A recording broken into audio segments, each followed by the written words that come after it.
ఇవాళ సుప్రీంకోర్టులో ఎమ్మెల్యేల ఫిరాయింపు కేసు ఉన్నది. అయితే దీని మీద కడియం శ్రీహరి మాట్లాడాడు. సుప్రీంకోర్టు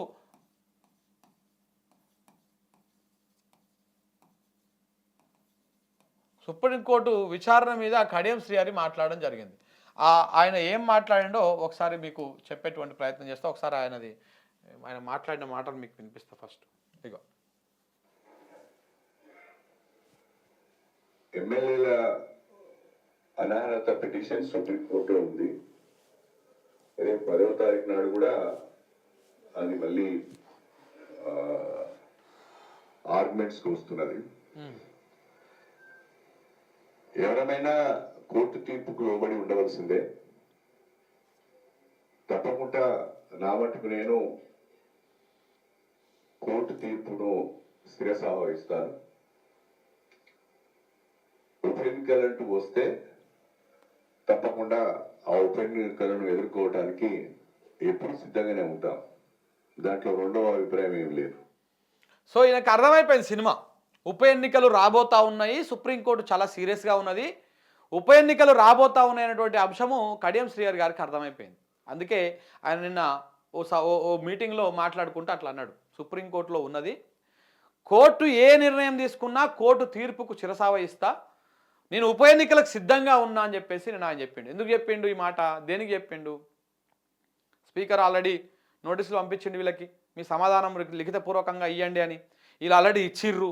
ఇప్పుడు రేపు ఇలా కోర్టులో స్పీకర్ కానీ ఆ అసెంబ్లీ సెక్రటరీ కార్యదర్శి ఎవరుతున్నారో ఆయన తరఫున ఒక లాయర్ కూడా ఇగో ఈ టైం లోపల మేము ఎమ్మెల్యేల మీద, పార్టీ ఫిరాయించినటువంటి ఎమ్మెల్యేల మీద వేటువా లేకపోతే చర్యలు తీసుకుంటాము అని చెప్పేసి ఒక టైం పీరియడ్ తోటి వాళ్ళు ఇవాళ సుప్రీంకోర్టుకు చెప్పేటువంటి అవకాశం ఉన్నది.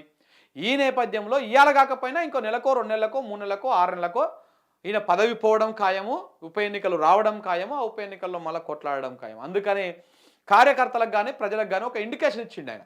ఎవరు? కడియం శ్రీహరి. ఏమని? కోర్టు తీర్పును మేము శిరసావహిస్తాము, మేము ఉప ఎన్నికలకు సిద్ధంగా ఉన్నామని చెప్పిండు. అయితే కాంగ్రెస్ పార్టీ నిన్ననే చెప్పిన ఒక వీడియో కూడా చేసిన, ఆ వీడియో మీరు కూడా చూడండి కావాలంటే. కాంగ్రెస్ పార్టీ ఇప్పుడు స్పీకర్ ఒక టైం ఇస్తాడు, ఒక ఈ టైం లోపల నాకు తెలిసి 3 నెలల లేదనుకుంటే 6 నెలల ఇస్తాడు. 3 లేదా 6 నెలల లోపల మేము చర్యలు తీసుకుంటాము అని చెప్పేసి సుప్రీంకోర్టుకు ఒక టైం పీరియడ్ ఇస్తాడు. సుప్రీంకోర్టు దానికి అంగీకరిస్తుందా, లేకపోతే 6 నెలలు అడిగితే 6 నెలల సమయం ఎందుకని అడుగుతుందా, లేకపోతే 3 నెలలు అడిగితే ఎన్ని రోజులు ఏం చేసినా అడుగుతుందా, లేకపోతే సుప్రీంకోర్టే వేటేస్తుందా, లేకపోతే వాయిదా వేస్తుందా, ఏంది కథ అనేది చూడాల్సి ఉంది. ఇవాళ సాయంత్రానికి అది తేలిపోతుంది.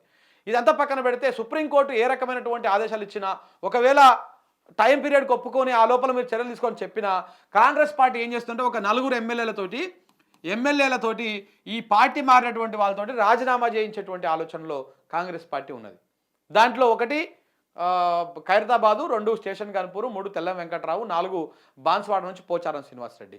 ఈ 4 నియోజకవర్గాలలో రాజీనామా చేయించి ఇక్కడ ఉప ఎన్నికలు తెచ్చి ఈ ఉప ఎన్నికల్లో కొట్లాడి కాంగ్రెస్ పార్టీ తన అధికారాన్ని, తన ఆర్థికంగా అన్ని రకాలుగా కాంగ్రెస్ పార్టీ ఉపయోగించుకొని ఎలాగో అధికారంలో ఉంది కాబట్టి ఇప్పుడు ఉప ఎన్నికల్లో ఏది ఏమైనా నేనే గెలవాలన్నటువంటి ప్రయత్నంలో భాగంగా ఆ రకంగా ప్రయత్నాలు చేసి గెలవడం కోసం శతవిధాల ప్రయత్నాలు చేసి ఈ 4 గంటల ఉప ఎన్నికలు జరిగితే వరస్ట్ కేసులో 2 గెలవమా అనేటువంటి దాంట్లో ఉన్నారు.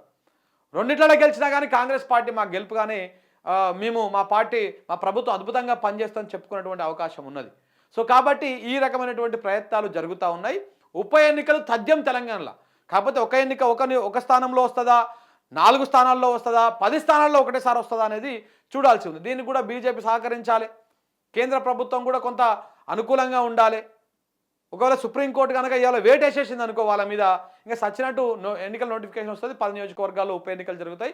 అప్పుడు రకరకాల వ్యవహారం జరిగేటువంటి కథ ఉన్నది. రాజకీయంగా కూడా చాలా పరిణామాలు జరుగుతాయి. ఒకవేళ కనుక కాంగ్రెస్ పార్టీ ప్రదర్శన కనిపించకపోతే, ఎక్కడ కూడా కాంగ్రెస్ పార్టీ గెలవకపోతే, ఈ 10 నియోజకవర్గాలలో ఏ 2 గెలిచి మిగతా అన్ని ఓడిపోతే మాత్రం ప్రభుత్వమే కూలిపోయేటువంటి అవకాశం కూడా ఉంటుంది.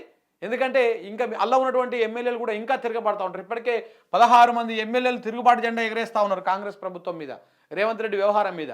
ఈ 16 మంది కాస్త 26 మంది అవుతారు. అప్పుడు మొత్తానికి ప్రభుత్వము రివర్స్ అవుతుంది, ఆగమయ్యేటువంటి ఆ ప్రభుత్వం కూలిపోయేటువంటి అవకాశం కూడా ఉంటుంది. మరి ఈ నేపథ్యంలో రేవంత్ రెడ్డి ఉప ఎన్నికలకు రెడీ అవుతా ఉన్నాడా, లేకపోతే చంద్రబాబు నాయుడు ఎట్లాగో ఈయన గురువే కదా, శిష్యుడే కదా చంద్రబాబు నాయుడు శిష్యుడే కదా రేవంత్ రెడ్డి, మరి చంద్రబాబు నాయుడుతో మాట్లాడుకొని మోడీతో మాట్లాడుకొని మేనేజ్మెంట్ చేసుకుంటారా, ఏమవుతుందనేది చూడాల్సినటువంటి అవసరం ఉన్నది. ఏది ఏమైనా కొంత ఉత్కంఠగా ఉన్నది. ఇవాళ సాయంత్రానికి ఏదో ఒకటి తేలేటువంటి అవకాశం కనపడతా ఉంది. ఈయన కడియం వ్యాఖ్యలు చూస్తుంటే మాత్రం 200% వీళ్ళ మీద వేటు పడేటువంటి అవకాశాలు స్పష్టంగా కనపడతా ఉన్నాయి. అయితే ముగ్గురు మీద పడతాయా, నలుగురు మీద పడతాయా, 10 మంది మీద? ఎందుకంటే మన సుప్రీంకోర్టు కూడా ఈ 7 బీఆర్ఎస్ పార్టీ ఏం చేసిందంటే లాజిక్గా 2 పిటిషన్లు వేసింది. 3 ఎమ్మెల్యేల మీద, ఫస్ట్ టైం మారినటువంటి 3 ఎమ్మెల్యేల మీద ఎస్ఎల్పి వేసింది, స్పెషల్ లీవ్ పిటిషన్ వేసింది. మిగతా 7 మీదనేమో రెగ్యులర్ పిటిషన్ వేసింది. సో కాబట్టి ఈ రెగ్యులర్ పిటిషను ఏదైతే విచారణకు వచ్చినప్పుడు అంతకుముందు జరిగినటువంటి స్పెషల్ లీవ్ పిటిషన్ విచారణ సందర్భంగా వ్యాఖ్యానించినటువంటి సుప్రీంకోర్టు దీంతో పాటే కలిపి విచారిస్తామన్నది. అంటే ఇలా 10 తారీఖు నాడు ఈ 10 మంది ఎమ్మెల్యేలకు సంబంధించినటువంటి విచారణ జరగనున్నది. అంటే ఇవాళ సుప్రీంకోర్టు ఏ నిర్ణయం తీసుకున్నా కానీ ఈ 10 మంది మీద అది ఇంపాక్ట్ అయ్యేటువంటి అవకాశం ఉంది. ఈ 10 మంది మీద ఇంపాక్ట్ అయ్యే అవకాశం ఉంది. 10 మందికి టైం పీరియడ్ ఒకటే ఉంటుంది. ఈ 10 మంది మీద తీసుకుంటే ఒకటేసారి తీసుకోవాలి, లేకపోతే మొత్తానికే వాయిదా వేయాలి, లేకపోతే ఏదో ఒకటి జరుగుతుంది. కానీ 10 మంది మెడల మాత్రము కత్తి అయితే వేలాడుతూ ఉన్నది. సో ఏ విధంగా ఉండబోతా ఉన్నది ఇప్పుడు వాదనలు. ఇంకొకటి ఇందులో కూడా చాలా లాజికల్ పాయింట్స్ ఉన్నాయి మిత్రులారా, గుర్తుపెట్టుకోండి. ఇప్పటికే ఫోన్ ట్యాపింగ్ కేసులో ఒక లాయర్లకు అక్కడ కోట్లు తగలబెడతా ఉంది రాష్ట్ర ప్రభుత్వం. ఇప్పుడు ఎమ్మెల్యేల ఫిరాయింపు కేసులో కోట్ల రూపాయలు తగలబెడతా ఉన్నది. అలాగే కేటీఆర్ మీద పెట్టినటువంటి ఫార్ములా ఈరేస్ కేసు అయితే ఉందో ఆ కేసులో కూడా సుప్రీంకోర్టులో కోట్ల రూపాయలను ప్రభుత్వ సొమ్ము తగలబెడతా ఉన్నది. ఇట్లా ప్రభుత్వం సొమ్ముని, ప్రజల ధనాన్ని వాళ్ళ సొంత పనుల కోసం, రాజకీయ అవసరాల కోసం కోట్ల రూపాయలని ఖర్చు పెడతా ఉంది రాష్ట్ర ప్రభుత్వం, కాంగ్రెస్ ప్రభుత్వం. సో కాబట్టి ఇవన్నీ కూడా ఒకసారి మనము గమనించాలి, కూలంకషంగా గమనించి అసలు ఏం చేస్తూ ఉంది కాంగ్రెస్ పార్టీ అనేది ఒకసారి ఆలోచన చేస్తే తప్ప అర్థం కాదు మొత్తం వ్యవహారం. ఇది సుప్రీంకోర్టులో జరుగుతున్నటువంటి వ్యవహారం. ఈ సుప్రీంకోర్టులో ఈ రకంగా నడుస్తూ ఉన్నది.